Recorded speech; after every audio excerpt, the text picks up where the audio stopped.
Levitico 15. Ang Ginoo miingon kang Moises o kang Aaron, sultihi ang mga Israelita nga bisan kinsang lalaki nga may nag-agos gikan sa iyang kinatawo hugaw kini. Ug kini mao ang lagda bahin sa tawo nga may nag-agos sa iyang kinatawo. Nag-agos kini wala na isipon siyang hugaw. Mahugaw ang tanang gihigdaan sa tawo nga may sakit nga nag-agos ug ang tanan nga iyang lingkuran mahugaw usab. Bisan kinsa nga makahikap sa iyang gihigdaan, kinahanglan labhan niya ang iyang bisti ug maligo siya. Magpabilin siyang hugaw hangtod sa gabii. Ang mulingkod sa bisan unsa nga nalingkuran sa tawo nga may sakit nga nag-agos, kinahanglang labhan niya ang iyang sapot ug maligo. Magpabilin siyang hugaw hangtod sa gabii. Ug ang makahikap sa lawas sa taong may nag-agos, kinahanglang manglaba sa iyang sapot ug maligo siya. Magpabilin siyang hugaw hangtod sa gabii. Kung ang tawo nga hinlo luwaan sa taong may nag-agos, ang taong hinlo kinahanglan maglaba sa iyang bisti ug maligo siya. Magpabilin siyang hugaw hangtod sa gabii. Ang montura sa hayop nga nalingkuran sa taong may nag-agos, mahugaw. Ang makahikap sa bisan unsa nga nalingkuran sa maong tawo, mahugaw usab hangtod sa gabii. Ug ang mukuha sa maong butang maglaba sa iyang sapot ug maligo. Magpabilin siyang hugaw hangtod sa gabii.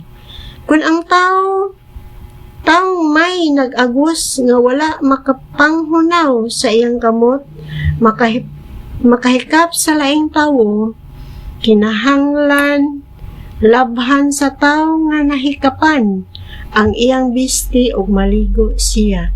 Magpabilin siyang hugaw hangtod sa gabii.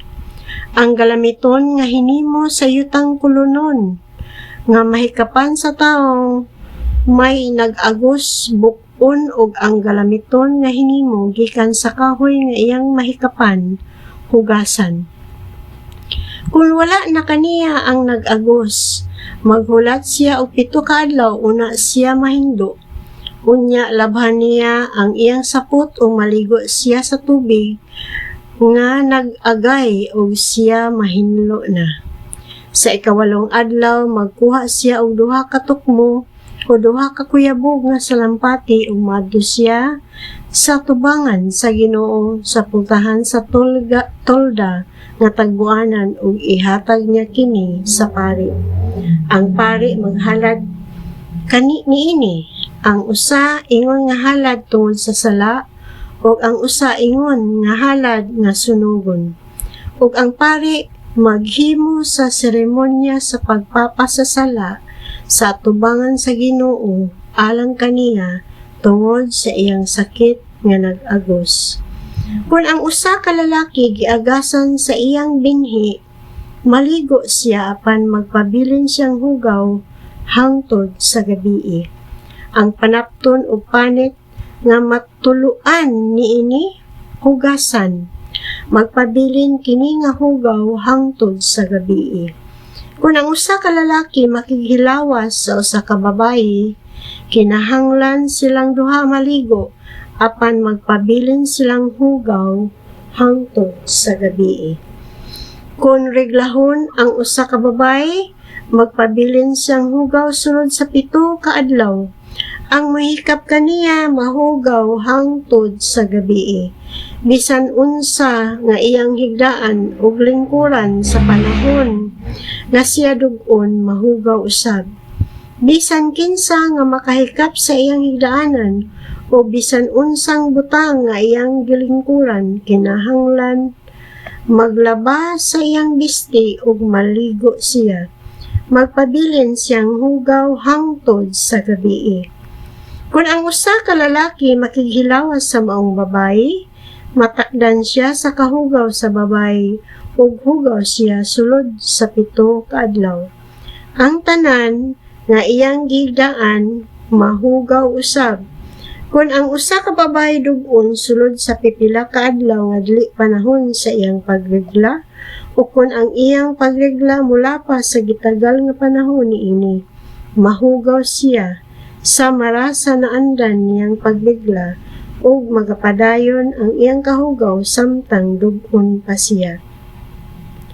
Ang matag higdaanan nga iyang nahigdaan sa panahon nga siya gidugo, mahugaw samara nga kini iyang nahigdaan sa naandan niyang pagregla.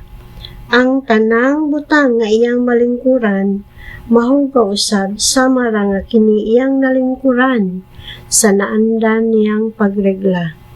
Ang makahikap sa maong butang, mahugaw usab o kinahanglan malabhan niya ang iyang bisti ug maligo siya. Magpabilin siyang hugaw hangtod sa gabii. Kung dili na siya dug-on, maghulat siya og 7 ka adlaw una siya mahinlo. Sa ikawalong adlaw magkuha siya og 2 ka tukmo o 2 ka kuyabog nga salampati ug dad-on niya kini sa pari didto sa puntahan sa tolda nga tagbuanan. Ang usa ihalad sa pari ingon nga halad tungod sa sala, ug ang usa ingon nga halad nga sunugon. Ug ang pari maghimo sa seremonya sa pagpapasasala alang sa babaye sa atubangan sa Ginoo tungod sa dugo nga miagas. Pahimangnoi ang mga Israelita sa kahugaw nila aron dili sila mga matay tungod sa ilang kahugaw pinaagi sa pagbuling sa akong templo nga anaa sa taliwala kanila. Mao kini ang tulumanon alang niadtong may nag-agos sa lawas ug niadtong giagasan og binhi nga nahugaw gumikan niini.